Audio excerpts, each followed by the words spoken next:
اعوذ باللہ من الشیطان الرجیم بسم اللہ الرحمن الرحیم الحمد للہ رب العالمین والصلاة والسلام علی اشرف الانبیاء والمرسلین واہل بیتہ الطیبین الطاہرین المعصومین اما بعد فقد قال اللہ تبارک وتعالی فی کتابہ المبین وہو اصدق القائلین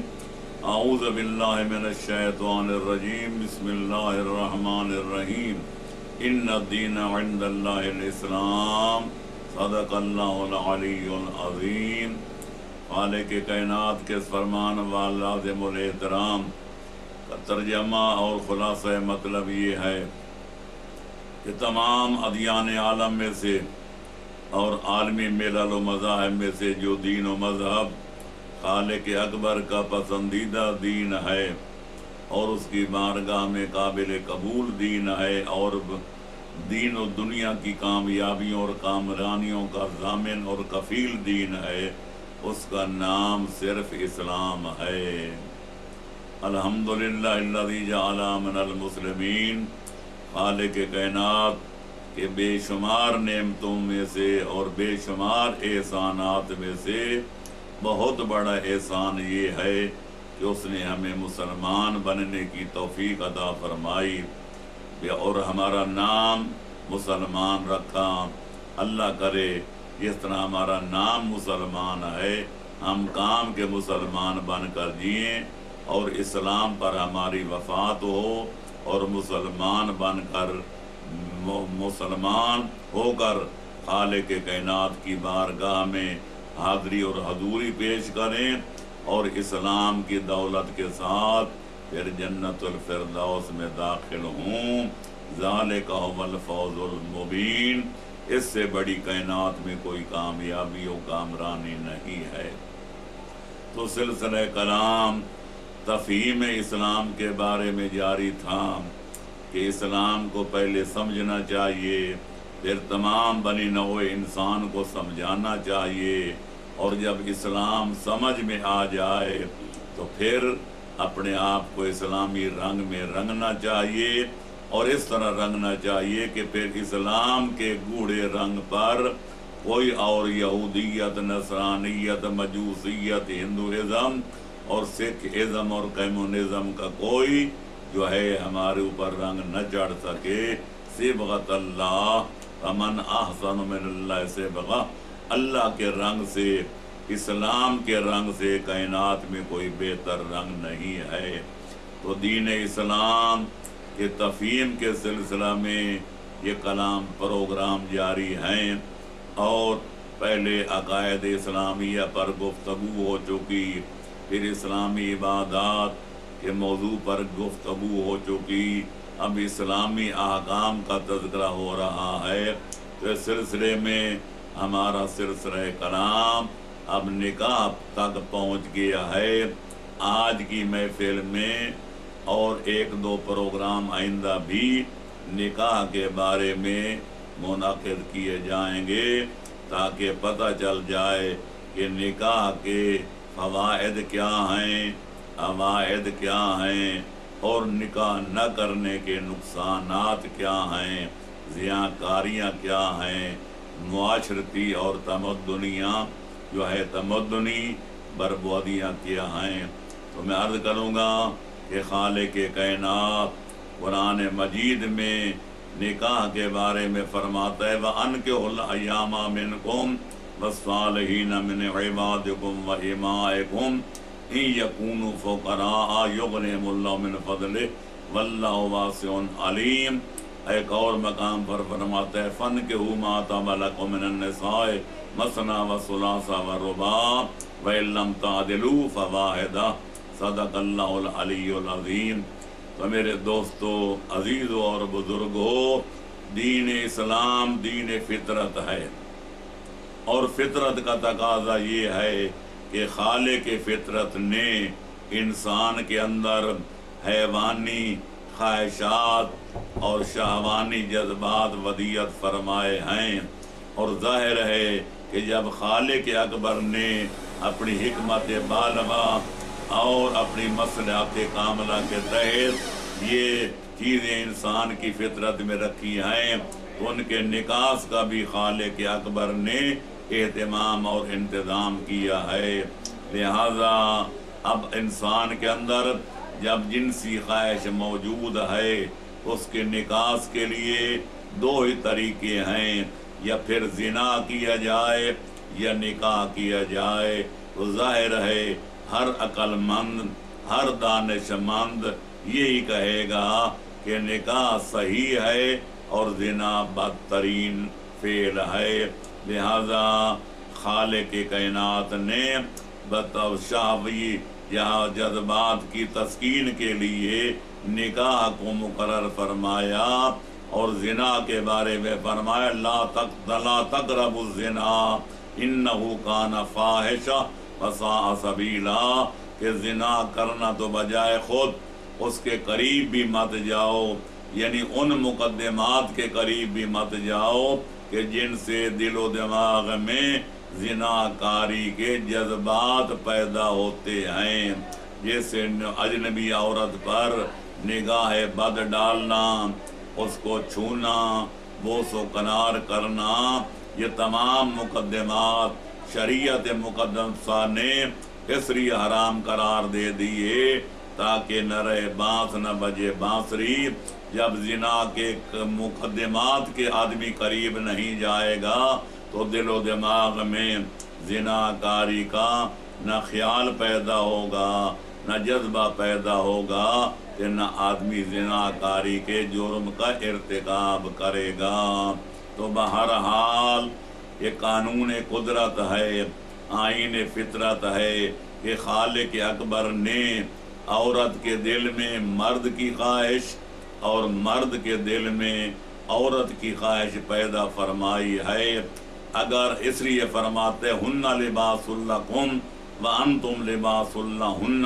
کہ عورتیں تمہارا لباس ہیں اور تم عورتوں کا لباس ہو، اس سے پتہ چلتا ہے کہ اگر مرد کی عورت نہیں تو وہ بھی ننگا ہے، اور جس عورت کا خامد نہیں وہ بھی ننگی ہے۔ تو ان کا ستر کیا ہے، پردہ پوشی کیا ہے، عقد و ازدواج میں مضمر ہے۔ اور حقیقت یہ ہے کہ آدمی کی فطرت کا تقاضا ہے، جو فطری رجحان ایک دوسرے کی طرف جاتا ہے، اس سے پتہ چلتا ہے کہ اصلی سکون،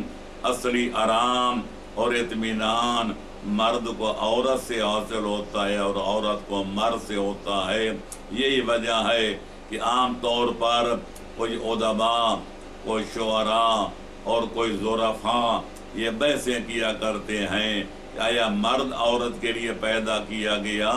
یا عورت مرد کے لیے پیدا کی گئی، لیکن خالق کائنات اگر کلام پڑھا جائے تو واضح ہوتا ہے کہ عورت کو مرد کے لیے پیدا کیا گیا ہے۔ چنانچہ خلقت حوا کے بارے میں خالق کائنات فرماتا ہے خالق منہا زوجہا لیسکن الیہا، میں نے حضرت آدم کی خاطر جناب حوا کو پیدا کیا تاکہ ان کے لیے، جناب آدم کے لیے جناب حوا تسکین کا باعث بن سکیں اور آرام و سکون کا موجب بن سکیں۔ اس سے پتہ چلتا ہے کہ خالق کائنات نے، رحمان و رحیم خدا نے عورت کو مرد کے لیے پیدا کیا ہے تاکہ اس کے لیے سکون کا باعث بنے، آرام اور اطمینان کا باعث بنے۔ یہی وجہ ہے کہ پیغمبر اسلام صلی اللہ علیہ وآلہ وسلم ارشاد فرماتے ہیں مصطفیٰ دمرون مسلم بعد الاسلام افضل من امرات مسلمہ، کہ آدمی نے اسلام لانے کے بعد اس سے زیادہ اور کوئی فضیلت حاصل نہیں کی، اس سے زیادہ کوئی فائدہ حاصل نہیں کیا کہ خالق اکبر اس کو ایک مسلمان بیوی عطا فرمائے۔ تسرہ اذا نظر الیہا، جب اس کی طرف نگاہ ڈالے تو اس کو خوش کرے، اور جب اس کو کوئی حکم دے وَتُطِيعُهُ إِلَىٰ أَمْرِهَا، جب اس کو کوئی حکم دے وہ اس کے حکم کی تعمیل کرے، اور جب سفر میں چلا جائے یا گھر سے باہر چلا جائے اس کے مال کی بھی حفاظت کرے اور اپنی عزت اور ناموس کا بھی حفاظت کرے، جیسا کہ وسائل و شیعہ وغیرہ میں یہ روایت موجود ہے۔ تو اس سے پتہ چلتا ہے کہ مسلمان کے لیے بہت بڑی خوش قسمتی ہے کہ اس کو اچھی بیوی مل جائے، جو شکل و صورت سے بھی، اپنے اخلاق عالیہ سے بھی، اور اپنے دین و دیانت سے بھی اس کے جان کی بھی حفاظت کرے، اس کے مال کی حفاظت کرے، اپنی عزت و ناموس کی حفاظت کرے۔ تو بہرحال جب خالق نے انسان کے اندر یہ جذبہ شہوانی رکھا ہے، اس کے نکاس کے لیے، اس جذبہ کی تسکین کے لیے دو ہی راستے ہیں، یا عورتیں مرد کی ہو کر رہ جائیں یا آدمی ہر جائی بن جائے، جس عورت پہ دل آ جائے اس کے ساتھ مل کر شہوت رانی کر لے۔ اگر عورت مرد کی ہو کر رہ جائے اس کو شریعت میں نکاح کہتے ہیں، اور آدمی ہر جائی ہو جائے، کسی اور ایک بیوی پر اکتفا نہ کرے، جس پر دل آ جائے اسی کے ساتھ شہوت رانی کر لے، اس کو زنا کہتے ہیں۔ اور زنا سے بدترین جرم کائنات میں کوئی نکاح نہیں ہے، اور نکاح سے زیادہ مفید اور فائدہ مند چیز انسان کے لیے کائنات میں کوئی نہیں ہے۔ لہذا زنا کیا ہے؟ اس میں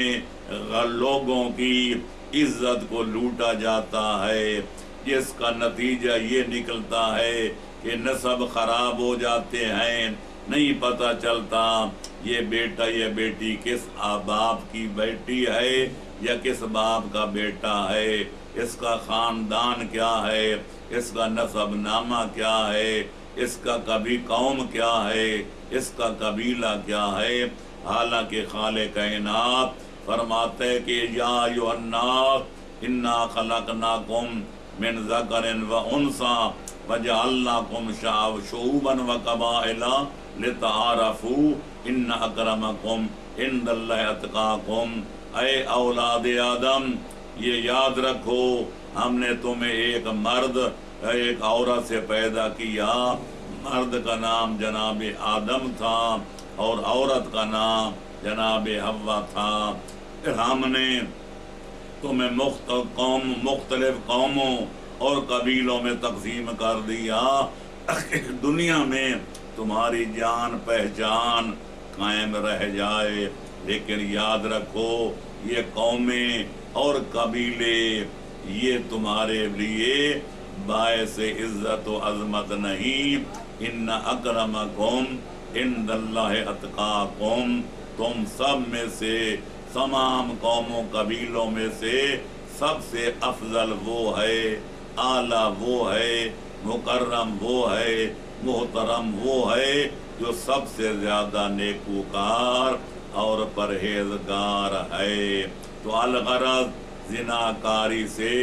نسب ختم ہو جاتا ہے،